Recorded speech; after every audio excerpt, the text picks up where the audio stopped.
राजस्थान की अरावली पहाड़ी के बीच ही किला, जिसके मेन गेट पर एक वार्निंग लगी है। साफ शब्दों में लिखा है, यहाँ सूर्यास्त के बाद प्रवेश करना वर्जित है। यह वार्निंग किसी रैंडम सिक्योरिटी गार्ड या किसी डरे हुए गांव वालों ने नहीं लगाई, बल्कि खुद आर्कियोलॉजिकल सर्वे ऑफ इंडिया ने लगाई। लेकिन एक रात तीन दोस्त इस वार्निंग को इग्नोर करते हैं और किले के अंदर जाने का प्लान बनाते हैं। कैसे वो गार्ड की नजर से बचकर तीनों किले के अंदर जाते हैं और पूरी रात उनको बिताई। और उन्होंने यह अफवाह भी सुनी थी और हर आसपास के रहने वालों को बचपन से सुनाई जाती थी कि जो कभी इस किले में रात को रुका वह कभी लौटकर नहीं आया। लेकिन तीनों को बस लगा था कि यह सिर्फ कहानियां हैं, डर केवल उनके मन में है और इसलिए वह तीनों आगे बढ़ते हैं। शाम को सूरज ढलता है। रात के अंधेरे में तीनों किले के अंदर कदम रखते हैं। उनके पास केवल एक टॉर्च थी।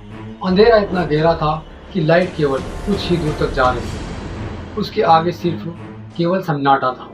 चलते चलते एक दोस्त का पैर फिसलता है और सीधा नीचे गिर जाता है। पुराने सूखे हुए कुएं, गहरी चोट आती है। बाकी दो दोस्त उसे जैसे तैसे कुएं से निकाल कर गाड़ी तक ले जाते हैं और कार में लेटाते हैं और तुरंत फैसला करते हैं कि इसे तुरंत हॉस्पिटल ले जाए। लेकिन इससे पहले कि वह गाड़ी हॉस्पिटल पहुंच पाती, रास्ते में एक मोड़ पर गाड़ी का एक्सीडेंट हो जाता है।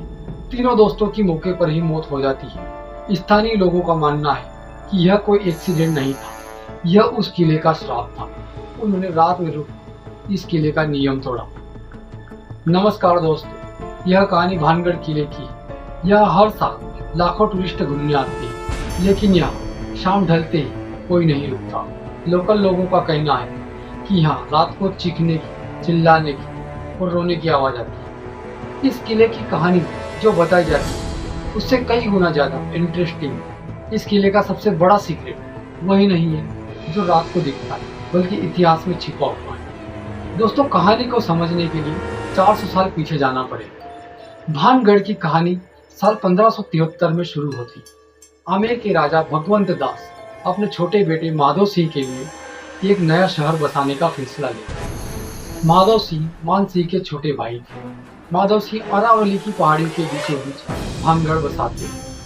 यह छोटा मोटा किला नहीं था दोस्तों, यह पूरा शहर था। भानगढ़ में 9000 से ज्यादा घर थे। इसके अंदर गोपीनाथ मंदिर जैसे कई मंदिर थे, जहाँ कई हवेलियाँ जिनमें मिनिस्टर्स रहते थे। बाजार था, हजारों लोग यहाँ रहते थे, व्यापार करते थे, अपनी जिंदगी बिताते थे। लेकिन कभी आप भानगढ़ जाएंगे तो सबसे पहले एक अजीब सी चीज नोटिस करेंगे। किले में बने किसी भी घर की छत नहीं है। पूरा स्ट्रक्चर खड़ा है, दीवार बनी हुई है, लेकिन ऊपर की छत नहीं है। स्थानीय लोगों का मानना है कि यहाँ जब भी कोई छत डालता है वह अपने आप गिर जाती है। टूटे मकान है, उजड़ी गलियां हैं, सुनसान इलाका जहाँ कभी लोगों का रहना होता था, वहाँ सिर्फ पत्थर बचे हैं। वह बाजार जहाँ सोने चांदी के गहने बिकते थे, वहाँ घास उगाई। 9000 घरों का एक शहर किसी उजड़ गए। वहाँ के लोकल लोग दो कहानी बताते हैं और दोनों कहानी एक ही चीज पर खत्म होती है, एक शराब। और दोस्तों, दोनों में श्राप का अमल। पहली कहानी, गुरु बालूनाथ नाम के साधु की तपस्या वाली जगह पर किला बना। शर्त रखी गई, किले की परछाई मेरी कुटिया पर पड़ी तो शहर खत्म हो जाएगा। सब ठीक चला। फिर अजब सिंह नाम के राजा ने महल की ऊंचाई बढ़ा दी। परछाई साधु की कुटिया पर पड़ी। अगले साल युद्ध, अकाल और प्लेग भानगढ़ गिरा। आज भी किले में कोई छत नहीं है। लोकल लोग मानते हैं छत डाली तो गिर जाएगी। अब दूसरी कहानी दोस्तों, राजकुमारी रत्नावती। राजस्थान की सबसे सुंदर राजकुमारी सिंघिया नाम का तांत्रिक उससे शादी करना चाहता था, परंतु राजकुमारी उससे शादी नहीं करना चाहती। राजकुमारी ने मना कर दिया। एक दिन राजकुमारी अपनी सहेलियों के साथ बाजार इत्र लेने गई। तांत्रिक ने मौका देखते ही इत्र पर काला जादू कर जो भी वो इत्र लगाए वो उसकी तरफ खींचा चला जाए। राजकुमारी को पता चल गया। उसने वो इत्र की शीशी एक बड़े पत्थर पर दे मारी। पत्थर लुढ़कता हुआ तांत्रिक के ऊपर गिरा। दोस्तों, मरते मरते तांत्रिक चीखा, भानगढ़ का सर्वनाश हो जाएगा, यहाँ कोई दोबारा नहीं बस पाएगा। अगले ही साल मुगलों और भानगढ़ में युद्ध हुआ। सब मारे गए, शहर पूरा खत्म हो गया। अब पहले उस रात को चलते हैं जिस रात 3 दोस्तों का एक्सीडेंट होता है। दोस्तों उन तीनों का एक्सीडेंट किसी न्यूज़पेपर में नहीं, किसी पुलिस रिपोर्ट में नहीं, भानगढ़ की कहानी को और इंटरेस्टिंग और तगड़ा बनाने के लिए सिर्फ झूठी अफवाह है। 1920 में एएसआई ने भानगढ़ को प्रोटेक्ट स्मारक घोषित किया। दोस्तों भारत में 3600 से ज्यादा एएसआई साइट सिर्फ भानगढ़ पर रात को बैन की। क्या एएसआई भी भूत मानता है? इसका जवाब मैं आगे दूंगा। दोस्तों लोकल मान्यता, भानगढ़ में आत्माएं हैं।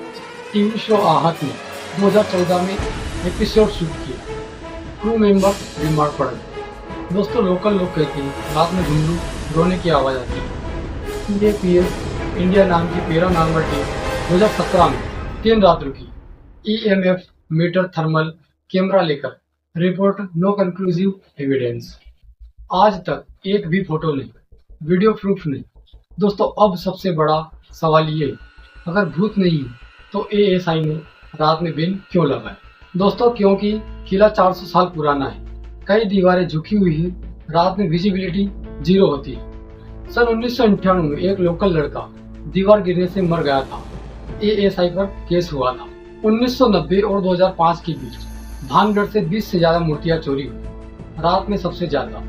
बैन के बाद चोरी 90% तक कम हुई। सबसे जरूरी पॉइंट दोस्तों, लोग रात में तंत्र साधना करने आते थे, जानवरों की बलि देते थे। 2009 में 3 लड़के भूत पकड़ने के चक्कर में कुएं में उतरे, उसमें से एक की डूबकर मौत हो गई। एएसआई ने कोर्ट में कहा बैन अंधविश्वास को रोकने के लिए, बढ़ाने के लिए नहीं। तो दोस्तों बोर्ड भूत की वजह से नहीं, इंसानों की वजह से लगा है। भानगढ़ की असली मिस्ट्री ये नहीं कि वहाँ क्या है, असली मिस्ट्री ये है कि हम 21वीं सदी में भी डेटा से ज्यादा दंत कथा पर यकीन क्यों करते हैं? क्योंकि कहानी सिंपल है, भूत ने मार दिया, बोलना आसान है। कानून, साइंस और कॉमन सेंस ये तीनों किसी भी स्टाफ से ज्यादा ताकतवर है।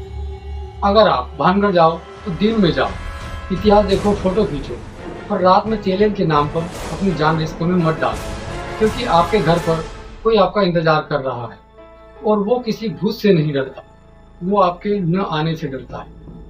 और हाँ दोस्तों, वीडियो कैसी लगी कमेंट में जरूर बताना। मिलते हैं अगले वीडियो के साथ, तब तक आप अपने स्वास्थ्य का ध्यान रखना। जय हिंद।